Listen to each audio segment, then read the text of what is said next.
Welcome to Career Projects. In this brief presentation, we are going to define projects and take a look at those tools that employment candidates can use in order to land their promising jobs. Let's go. A project is an endeavor undertaken in order to create a unique deliverable. Is employment desired? If so, we can state that you are in a project of landing your job. To understand projects better, let's take a look at the available illustration. There are two statuses. One on the upper left is as it is, and another on the upper right is to be. The difference between these two is called a problem to be solved. There should be some solution, but usually that solution needs yet to be identified. Many projects are nesting. Solving a problem is a project, but creating a solution or even development of an idea for that solution are, by the definition, projects too. To indicate that there are parts of a bigger project, they can be called project phases, and all of them include one or more processes. Indeed, if we get back to our definition of a project, it suggests that any project can be viewed as a set of processes. A process is a sequence of activities undertaken in order to achieve particular results. Systems engineers may also define a process as converting inputs into outputs using some tools and techniques while being influenced by enterprise factors. Does it sound complicated? If you collected all available information and need to create an idea for a solution, your time would be an input, information would be your tool, decision-making methods will be your techniques, legal and ethical considerations can be your factors, and an idea would be your output.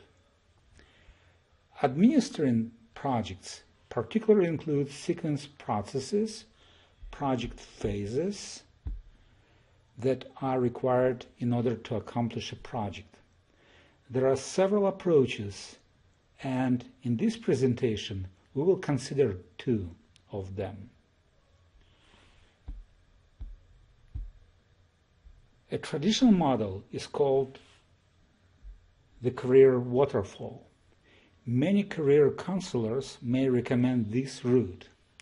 Waterfall refers to a sequential process where progress is seen as flowing steadily downwards through the phases.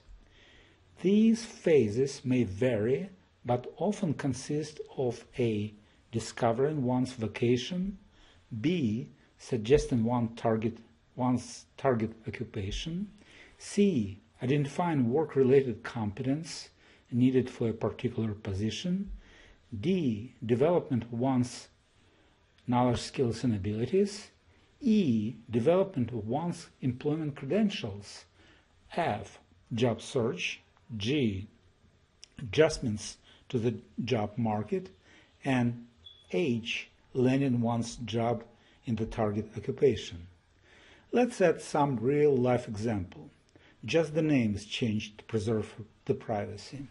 Meet Lisa, who used to believe that management was her vocation. She also liked accounting. Her parents believed in that too. She attended a college for 4 years to earn an academic credential in operations management with concentration in managerial accounting. But no one wanted to hire her because of her lack of work experience. She started working as a sales representative and eventually stays in that position till now. She doesn't regret about her years in a college and said that it was fun, but she has never managed any operations using managerial accounting in her whole career. That example is not everyone's case, and some waterfall projects can be successful, but there is no way that everything and that many years project would go as planned, and a great chunk of time and often money wouldn't be wasted. Agile is another methodology.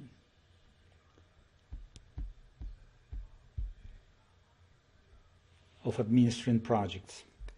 Agile project is usually completed in several iterations. In different models, these development cycles can also be called sprints or scrums. The results of each iteration shall be used to set up objectives for another iteration. So instead of one huge and costly project without clear understanding of its outcome, the Agile methodology offers many smaller trials and sometimes fails in order to clarify objectives while on the way. For careers, there is an Agile career administration model. Its goal is to navigate employment candidates. We can see the talent level is on the top and the career service is in the middle and job vacancy level is on the bottom. Let's go over this model using Lisa example. She had some vacation and thought that she would be paid well and would do that for a long time. Not to start from scratch, she also had some knowledge, skills, and abilities known as KSAs. There is no single path.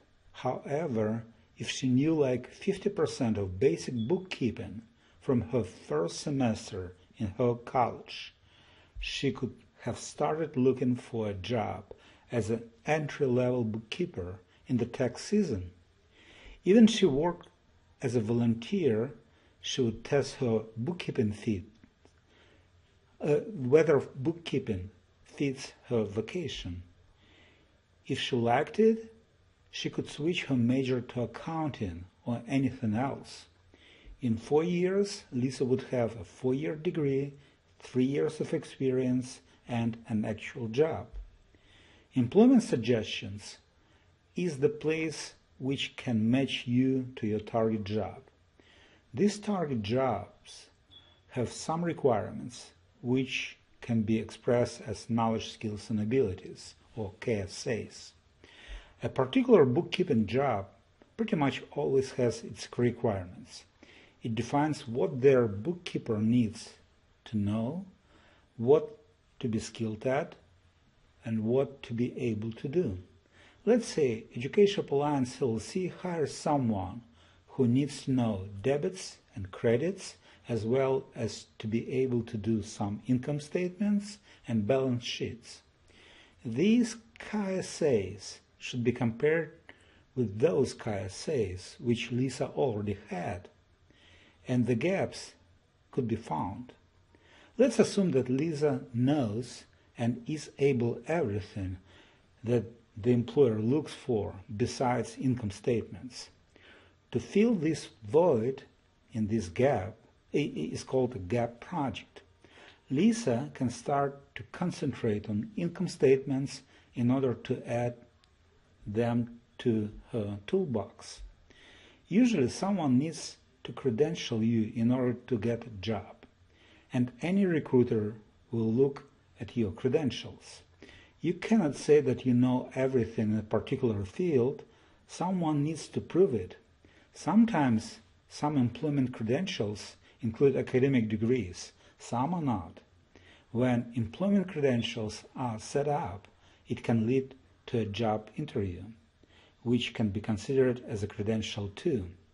Back to the example, Education Alliance LLC may give Lisa some work sample test, let's say accomplish an income statement. If Lisa does so, she may land the job. Then she will put her hands on and have a feeling whether she wants to continue to do something in Agile methodology or to do something else. In the Agile methodology, it's called pivot. The most important feature of Agile career administration model is that a big project is chunked in many smaller ones, and the result of one can define objectives for another one.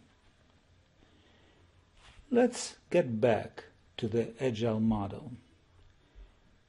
We can see that the endeavors on the left lay in the effectiveness zone, while the one on the right do in the efficiency zone. With regard to careers, effectiveness refers to targeting right jobs, and efficiency refers to landing jobs faster. The left side of this illustration is about choosing the direction to go, and the right side is about actually going. Now, let's go to another illustration.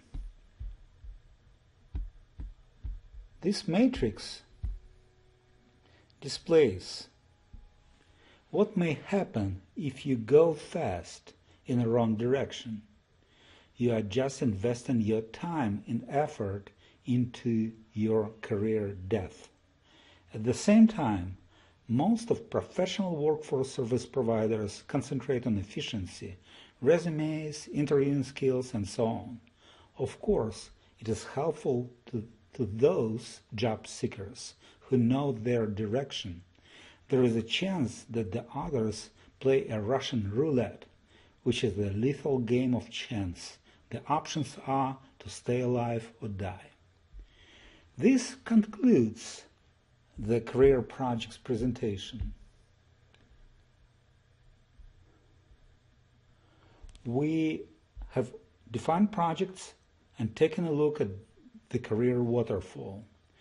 We have also used the Agile career administration model to go over endeavors that employment candidates may undertake in order to land their jobs. The special stress was made on the difference between efficiency and effectiveness in career administration. If you haven't done so yet, you are now welcome to move to employment credentials. Otherwise, bye-bye.